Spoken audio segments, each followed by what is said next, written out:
In today's video, I'm going to teach you how to efficiently send an email using Microsoft Outlook with the additional ability to send blind carbon copy or BCC emails. This feature is incredibly useful when you want to send a message to multiple recipients without revealing their email addresses to each other. It's a great way to maintain privacy and professionalism, especially when handling sensitive information. Let's dive into each step and make sure you fully understand the process. First, let's start by accessing your Microsoft Outlook. Now, this seems straightforward, but it's the cornerstone of setting this process in motion. You need to open your Outlook application, whether it's on your desktop or accessed through a web browser. The layout might slightly differ depending on which version you're using, but the steps should remain mostly consistent.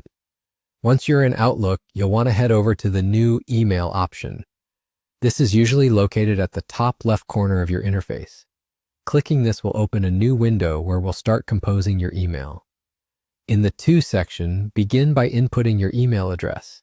This may seem unnecessary if you're including other recipients in the BCC field, but having your address or a primary recipient here ensures that the email will be sent.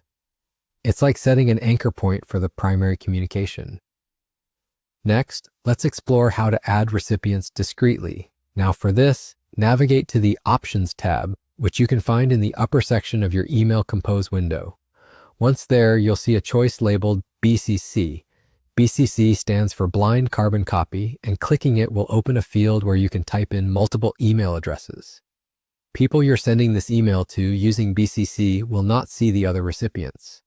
This step is crucial if you're aiming to protect the privacy of your recipients or avoid clutter in everyone's inbox from having a long, visible list of addresses. Simply enter the email addresses of all recipients you want to include, separating each with a comma or semicolon, depending on your Outlook settings. With everything set in BCC, the actual email content becomes your next point of focus. Make sure to fill in a clear and concise subject line and draft your message in the body of the email. It's wise to recheck the recipients and content to ensure everything is perfect before hitting send. Once you feel confident that everything's in place, you can go ahead and click Send. Congratulations, you've successfully composed and sent an email using BCC and Microsoft Outlook, protecting the privacy of your recipients while maintaining communication. This skill will undoubtedly serve you well in professional and personal communications. Thanks for watching, and stay tuned for more tips and tricks on making the most out of your digital tools.